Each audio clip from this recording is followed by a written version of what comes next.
to do it all again? You've obviously done it before yourself, but none of the other guys have. How do you get them ready, and how do you focus in on trying to do it again? I don't think these guys need any talks on what they haven't done before. Everything that we did last year was something the guys that haven't done before. So, our only mindset right now is how we can continue to get better every day. It's a process. The good thing is we got, our guys back, mostly our guys back, and, we can, get back into the flow of things. But, we can't shortcut anything. This is a new season, and, we are the defending champions, but that means absolutely nothing right now, because this is a new season and we have to recalibrate, get back to the fundamentals, get back to the basics of the game, and work our habits every day. LeBron, Tony Zarella, Cleveland 19. You were in this situation a year ago with Tristan Thompson when camp started. Now, of course, it's JR. What are your feelings on it? You're pretty confident that this will get resolved, and how important is he to this team? Well, first of all, JR is probably the most liked guy on the team, and I'm not going to get into the contract issue or if there's an issue at all between both sides. I believe I'm optimistic that both sides will get it done. But we all know from you guys to us in the locker room and from the organization that JR is a huge piece of our team, and without him, we don't win a championship last year. He brings a dimension to our team that we just don't have. He's a two-way player. He's a space guy, and he's a great locker room guy. He's been great in the community and things of that nature as well. So we look forward to getting him back, and just hopefully we can get it done sooner than possible, because we missed the guy. We missed him last week in our mini camp that we had in California, and we miss him today. So, we're optimistic that, both sides will figure it out sooner than later, because we need to, get to work. Hey, LeBron, Tom with the Associated Press. I know you always like to look forward, but when you reflect on what happened last summer and Game 7 and the block and the parade and all that, what images come to your mind when you think about what it is you accomplished? I don't know. I haven't really. What images come to my mind? I just know I know we won a championship. I know we had a great parade, and the fans here were ecstatic about what we did. But for me, I don't.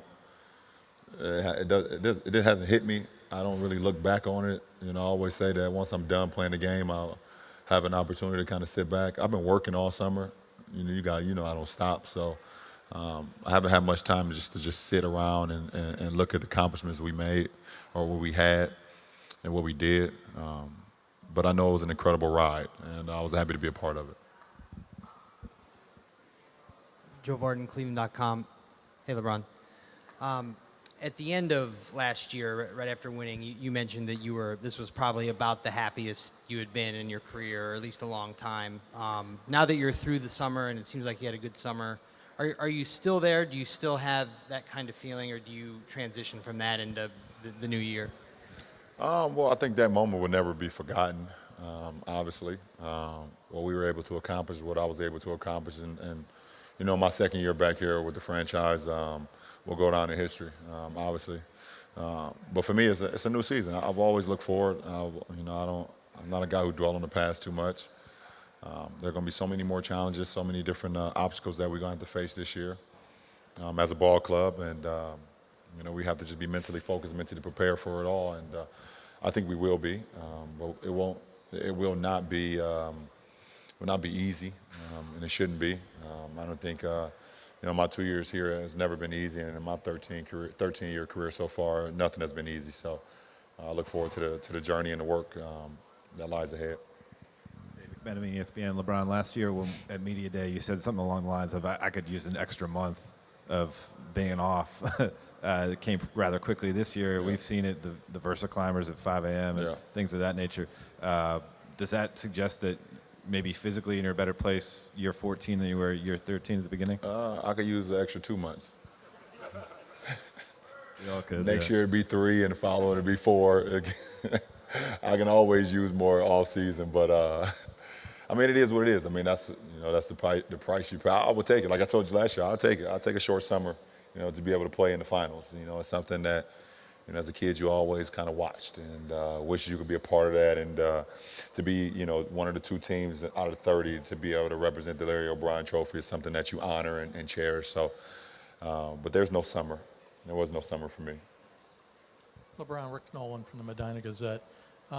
You've been through 2 media days in Miami as a champion. I'm wondering what it feels like for you to sit up here now, having finally delivered one to this area.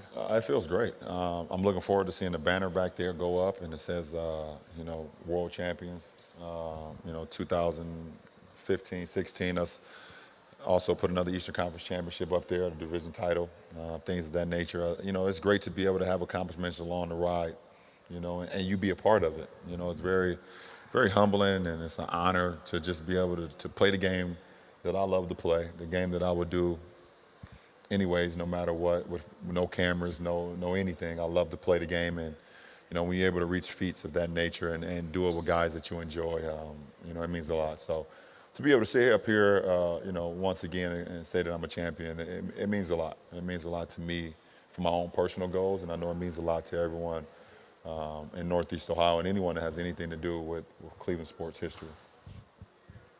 Chris Parker, Cleveland team. LeBron, you talked during the playoffs last year about how you would spend the off seasons learning how you could augment your game and how you could make your game fit better within the team. I was wondering what things, maybe you could just give us a general idea of what things you might have done, and also if you talked to the other players, some of the other guys, about what they might be able to do to fit the team better. No, we haven't got to the point where, I think that's for the coaching staff. The coaching staff will let us know, each individual, what we need to do to help the team be better this year. For me, I just put in a lot of work. September is always when I step out on the court, and I put in a lot of work. So I did a lot of work all of September, but I never stopped working out. I think I took maybe 2 or 3 days off in the off season before I just got back to just training still, and just keeping my body in the form, keeping my body in shape. I feel great. I felt great at the end of last season, or pretty much all season, and I just want to continue that. ESPN Cleveland. LeBron, Colin Kaepernick has inspired a lot of athletes around the country to take a stand for police violence. What are your thoughts on that? And have you thought of doing anything, and if so, what? First of all, I'm all in favor of anyone, athlete or non-athlete, being able to express what they believe in a peaceful manner. And that's exactly what Colin Kaepernick is doing, and I respect that. I think you guys know, when I'm passionate about something, I speak upon it. Me standing for the national anthem is something I will do. That's who I am. That's what I believe in. But that doesn't mean I don't respect and don't agree with what Colin Kaepernick is doing. You have the right to voice your opinion, stand for your opinion, and he's doing it in the most peaceful way I've ever seen someone do something. What I do not like about the situation is the negative attention that has been thrown upon him from certain people, because it's not deserved. He was very educated, very smart, very candid, and very demanding about what he wanted to do, and he didn't ask anybody else to join him. And he did it in the most peaceful manner I've ever seen someone stand up and do something, so I can respect that. And things that I do personally, when I'm knowledgeable about it and I'm passionate about it, I do that as well. And you guys know when those things are, because I tell you. Chris Fedor, Cleveland.com. LeBron, the pre-training camp get-together is something that you did last year as well. But what does it show you about the approach and the attitude of your teammates coming off a title? That means we're not satisfied.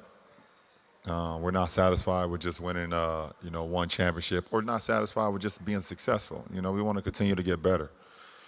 Does that mean you're going to be able to host the Larry O'Brien Trophy at the end of the season? Absolutely not. But we want to give our shot, give our team, give our chances, just give ourselves a better opportunity, because we want to put in the work. And guys, to have 13 guys in California last week in our mini camp, it meant a lot to everyone. Just to kind of recalibrate, see the guys put in work, and just get a fast track on things. LeBron, John Telich, Fox 8. At the ESPYs, when you and a few of your peers stood up there before the ceremony and said what you said, the league is just, you're probably aware, came out with a letter from the commissioner that they would be more engaged in the community and trying to create more opportunities. Is this the type of a statement that you feel can create the best kind of change and the most positive type of change? Well, I think for us, we stood up there understanding what the state of America was in at that point in time and what our personal feelings were. We're not politicians, so we went up there saying America is bad and things of that nature. That's not our position, because America has done so many great things for all of us. Those are our personal feelings, and the one thing that we wanted to get out of that is that we continue the conversation. And the fact that you're saying that, and the fact the league has come out and said that they want to continue to get into the communities and hone in on, what's important. We feel like we did our job, and we just want the conversation to continue to go, to understand that police brutality and killings and things of that nature of innocent people, and it's not the answer. And you mourn the lives of so many innocent people, and you pray for the families of so many innocent people. Over this course of time, in a short period of time, so, you feel for that, and for me, my personal feelings is that, I got a 12-year-old son and a 9-year-old son and a 2-year-old daughter, and, I look at my son being 4 years removed from driving his own car and being able to leave the house on his own. And it's a scary thought right now to think, if my son gets pulled over, and you tell your kids, if you just apply and you just listen to the police, that they will be respectful and things will work itself out. And you see these videos that continue to come out. It's a scary ass situation. That if my son calls me and said he's been pulled over, that I'm not that confident that things are going to go well and my son is going to return home. And my son just started the 6th grade, so. We just want the conversation to continue to keep going, and I don't have the answer. None of us have the answer, but the more times that we can talk about it, the more times we can conversate about it, because I'm not up here saying that all police are bad, because they're not. I'm not up here saying that all kids are great and all adults are great, because they're not. But at the same time, all lives do matter, and it's not just about, it's not black or white. It's not that. It's everyone. So. It's tough being a parent right now when you have a preteen, but the conversation is continued from the SB speech that myself, CPD, Wade, and Mello had, and that's definitely a good thing. Joe Varden, Cleveland.com. I was going to ask that exact question since it was asked and answered. Your contract. We all knew you were going to come back, of course, but you chose to go with a multi-year deal. Can you just tell us about why you chose now to take the 3 years? Well, I'm committed, to this process, but I'm also a very savvy businessman as well. So that's it.